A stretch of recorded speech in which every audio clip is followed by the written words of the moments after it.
करत करत अभ्यास ते जड़मत होत फुजान, रस्सी आवत पाट पे पड़त जात निशान। प्रिय शिष्यों, मनुष्य अपने जीवन में कोई भी चीज एक ही बार में प्राप्त नहीं कर सकता, किंतु यदि बिना रुके वह प्रयास करता रहे तो अपने जीवन में वह सब कुछ प्राप्त कर सकता है जो वह चाहता है। क्योंकि जिस प्रकार एक कुएं के अंदर एक रस्सी एक पत्थर से घिस घिस करके उस पत्थर को काट देती है, किंतु उस रस्सी का कुछ नहीं होता, उसी प्रकार यदि एक कमजोर से कमजोर मनुष्य भी अपने जीवन में निरंतर अपने लक्ष्य की तरफ आगे बढ़ते रहे तो वह अपने लक्ष्य को अवश्य प्राप्त कर सकता है। परंतु वहीं जो मनुष्य प्रयास करते करते बीच में थक जाता है, हिम्मत हार जाता है, तो वह मनुष्य अपने जीवन में अपने लक्ष्य को प्राप्त नहीं कर सकता। इस दुनिया में ऐसा कोई भी काम नहीं है जिसे मनुष्य कर नहीं सकता। हर एक कार्य को मनुष्य कर सकता है, सब कुछ मनुष्य कर सकता है, क्योंकि इस दुनिया में आज तक जो भी असंभव कार्य संभव हुआ है सब कुछ मनुष्य के द्वारा संभव हुआ है।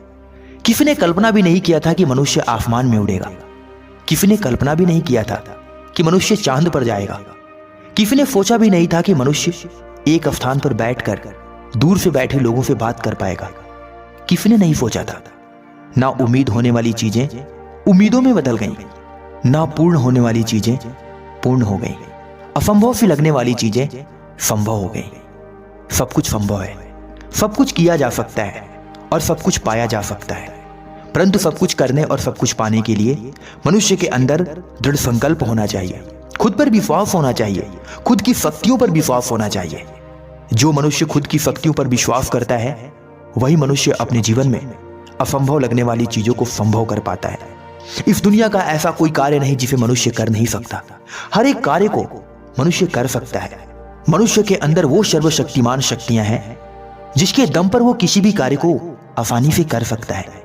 इसलिए ध्यान रखो, तुम्हारे जीवन में दुख है, कष्ट है, समस्याएं हैं, पीड़ा है, तुम उनसे टूट जाते हो, थक जाते हो, हिम्मत हार जाते हो, तुम्हें कुछ करने का मन नहीं करता, थक हार कर सब कुछ छोड़ देने का मन करता है। तो ध्यान दो शिष्यों, इसी परिस्थिति में अपने आप को संभाल कर रखना। जो मनुष्य अपने आप को बुरी परिस्थितियों में संभाल लेता है वही मनुष्य अपने जीवन में बड़ी उपलब्धि को प्राप्त करता है। दुख किसके जीवन में नहीं है? हर एक मनुष्य तो अपने जीवन में दुखों को झेल रहा है, कोई सुखी नहीं है। यदि आप अपने जीवन में एक सफल व्यक्ति भी बन गए तो आप अपने जीवन में दुखों से मुक्ति नहीं पा सकते। मनुष्य के जीवन में दुख तो आता रहता है और जाता रहता है। यदि मनुष्य के जीवन में दुख ना आए तो वह सुख का भोग नहीं कर पाएगा, और मनुष्य के जीवन में यदि सुख ना आए तो वह दुख का भोग नहीं कर पाएगा। इसलिए हमेशा मनुष्य को अपने दुखों और सुखों को भूलकर आगे की तरफ बढ़ते रहना चाहिए। अपने जीवन में एक ऐसा लक्ष्य बनाना चाहिए जिसे उसका ही नहीं अपितु पूरे विश्व का कल्याण हो। सुनो शिष्यों, मनुष्य का जीवन सिर्फ एक बार मिलता है, और इस जीवन में जो मनुष्य अच्छा कर्म कर लेता है वही मनुष्य जन्मों जन्मांतर तक जीवित रहता है। अब जीवित रहने का मेरा अर्थ ये नहीं है कि मनुष्य का शरीर जीवित रहता है। मनुष्य तो आने वाले कुछ समयों के बाद इस दुनिया को छोड़कर हमेशा हमेशा के लिए चला जाता है, किंतु उसके द्वारा किया गया कर्म हमेशा याद किया जाता है। कहते हैं कि जो मनुष्य अपने कर्मों पे ध्यान देता है, जिस मनुष्य का कर्म जितना बड़ा होता है वही मनुष्य अपने जीवन में उतना ही अधिक उन्नति करता है। इसलिए अपने जीवन में सिर्फ अपने कर्मों को ही मानो, कर्म प्रधान है। जो मनुष्य अपने कर्म पर विश्वास रखता है और सदैव अच्छे कर्म करता है वही मनुष्य अपने जीवन में सदा विजयी होता है। महात्मा बुद्ध की बात को सुनकर शिष्य अत्यंत प्रसन्न हुए और उन्हें प्रणाम करके अपने अपने घर चले गए।